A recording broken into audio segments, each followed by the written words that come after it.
Please subscribe to my channel. Let's begin. In a village, there were father and son, who were living their daily life. We can see that they are heading to some sort of storage house. The father told his son named Kiro that the sun is shining. They should get back to work, and the son also agrees that the weather is nice. A guy from outside shouts if Master Shin is having fun. And the father says, "Damn it." Chihiro thinks to himself that there is no need to get upset at this point, looking at his father. After some time we are shown that father is heating some sort of iron rod and son is chopping the firewood into tiny pieces. And then we are introduced to boy's father, whose name is Roku Hirakanashig. He is the most famous swordsmith in the country, who uses his special techniques to create powerful swords. Every day Chihiro's father teaches him about smithing. And we are shown that boy's father is teaching his son hammering. In very serious mood, the boy exclaimed that his father is so different than usual when he is not in serious mode. We can see that boy's father is talking with the fish. Chihiro calls him from behind telling him that the breakfast is ready. Boy asks his father if he is talking to the fish again, and his father reply in affirmative. Both father and son went to the dining table, where boy's father told him that the fish wants to make an effort in his learning, and the son looks at his father blankly. After some time, we can see the fish actually talking with boy's father. Suddenly the boy comes and tells his father that he is a liar, when he sees his father talking to the fish again. After that they went back to their workshop and start working. But the boy is still thinking about the fish. He remembers the past when his father brought the goldfish from shopping, and the boy asked his father, "Who is going to take care of the goldfish?" The father exclaimed with joy that the seller said goldfish are good luck charms, and the son replied that he got fooled. Father retorted that the color of these fish will protect us from evil and will bring good fortune. Then Chihiro asks what about this fish, pointing at multicolored fish, and the father replies that the fish was cool. The boy asks his father with dissatisfied face if he is making things up again. The father replies that in any case it's a good luck charm and we should take care of them. With fresh goldfish we will. And then suddenly the son cuts him off saying, "If you say it like that, you sound like you want to eat them." Hearing that, his father was surprised because he didn't know that you could eat goldfish, and he decided to protect the goldfish from then on. The boy comes back to reality and thinks that he has a weird father, plus they have to take good care of them. But when it's about work he is always very focused and serious. And we see that the boy hammering the iron, and his father helping him. We can see a man walking towards their house telling himself, "Oh, they are working." The father asks his son if they should eat, and son reply in affirmative.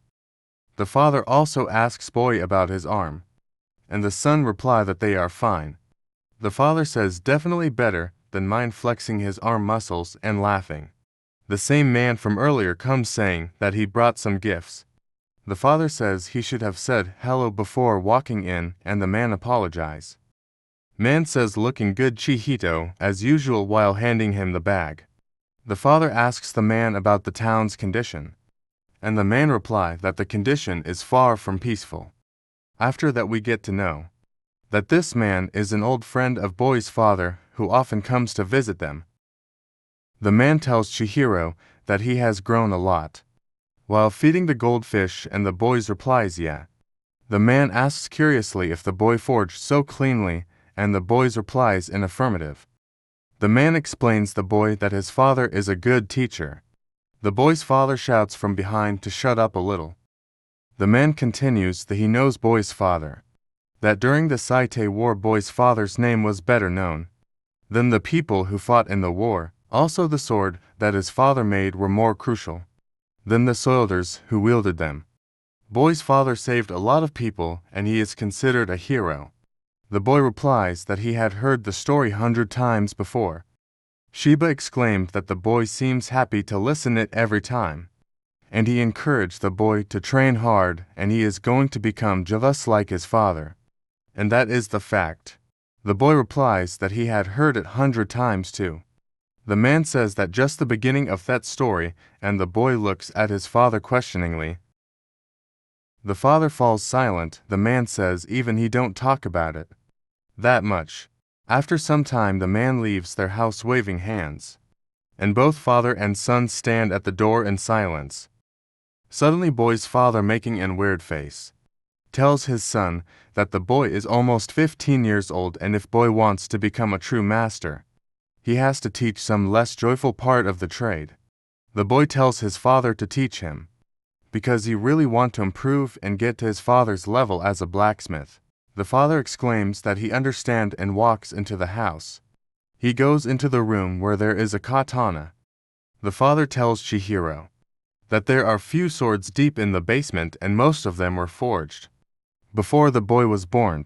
Chihiro asked if those swords were used in the war, and the father replies in positive. He says that their sword paved the path to new era and saved many life, and you already knows it. The father tells that the sword are designed to kill, and that's the fact, and we bear the weight of the lives taken by the sword we forge, and we make weapons that take lives. While scything the sword from the scabbard and swinging at the bamboo, cutting it in half, the father continues, if the sword falls in warring hands, it will be used to take life of good people, and they will bear the weight. And if he is not ready to bear the weight, he is not ready to forge. He tells that smithing requires good morals to protect the weak and destroy the evil, and the people who fight are the man of conviction. The father tells his son to never forget that conviction, that we bear the weight of our responsibility. The father tells his son that soon he will sell the first sword that he forged himself, and when he entrusts a sword to someone, these two things take up an immense weight of your conscience. The father asked if the boy can handle that. The boy exclaims that he don't know, but he is determined to do it. The father says, good, then let's get back to it. The boy asks if he is sure, and the father replies if the boy is saying it like that, then he is going to place a lot of hope in the boy. The boy thinks with a smile that's all dad, and we can see boy's father from the back. The boy, looking at his father blankly, says that he forget to clean that bamboo, and father reply that he forget. After that we see a grand building in the middle of the town. We see a random man with mustache telling someone to go ahead. And it is shown that 38 months later, we see a man slicing at some man with a sword, and the same random man from earlier standing beside him. He see that the man with the sword has killed many men, and on the last person is on his knees, others lying dead beside him. The man with the sword tells that he is going to take his time with the last person. The man with the mustache asks if he is kidding, and it gets on his nerve no matter how many times he sees that shit. While looking at some documents on his hand, and he throws those papers towards the man on his knees. The mustache man asks the man on the knees to tell the name of all his friends form the Liberation Army. The man with the sword exclaims that the poor little thing is shaking, and the man on his knees reply, it's you. He explains that before the Yakuza arrived, the city was at peace, and after they arrived they took all their money, land, belongings all by force, and the man shouts out loud that no one gives a fuck to the filth that eats up our city is. Before he could finish his sentence, the mustache man hits him in his face, and he laughs, how very noble, you brat, and he asks if anyone is following them. The man on his knees falling on the floor replies, even if you are a sorcerer and adult may tremble, it doesn't matter, and fear is not an excuse to surrender. After that we see another mysterious man with a hat looking at them from afar. He talks to himself, it's really interesting, I will handle this little bastard. Suddenly some weird root-like things comes beneath the ground toward the man on the floor, and he becomes surprised. The man with the hat comes to the man with the mustache and tells that he has recovered his pay. Addressing the man with the mustache, head of the organization, the man with hat exclaims that in most cases, the courage is born from ignorance, and he asks that man on the floor if he has ever seen sorcery. And we see the man on the floor. his head surrounded with a tree with spikes, and the man with hat asks if it's his first time seeing sorcery and seeing the expression on the face of man on the floor. He concludes that it's the first time. The man with the hat addressing man with the mustache, that if he continues playing their eyes will remain closed, but when the rebel appears he can't help but be worried by the method of doing things. The man with mustache bowing says, "Please excuse me." The man with the hat making a weird sign from his hand starts disappearing, telling mustache man to be aware when he teach them, and says the tree will run ID due time and disappears from that place.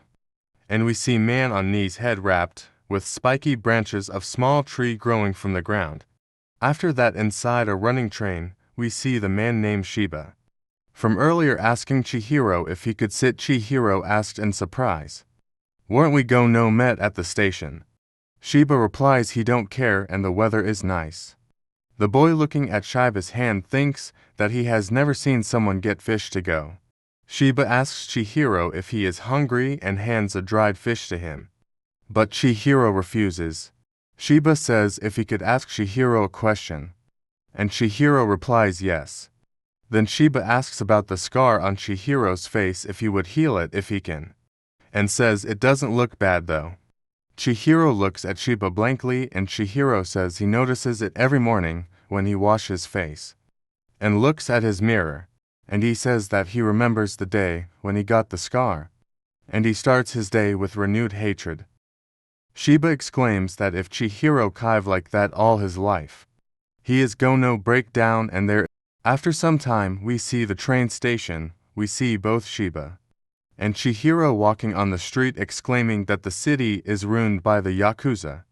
Chihiro says that the Yakuza are probably linked them, and Shiba reply in positive and Chihiro asks if he is sure and Shiba replies he is not sure, but the clues he have gathered so far points in that direction. He asks Chihiro if he is ready, then let's get to it.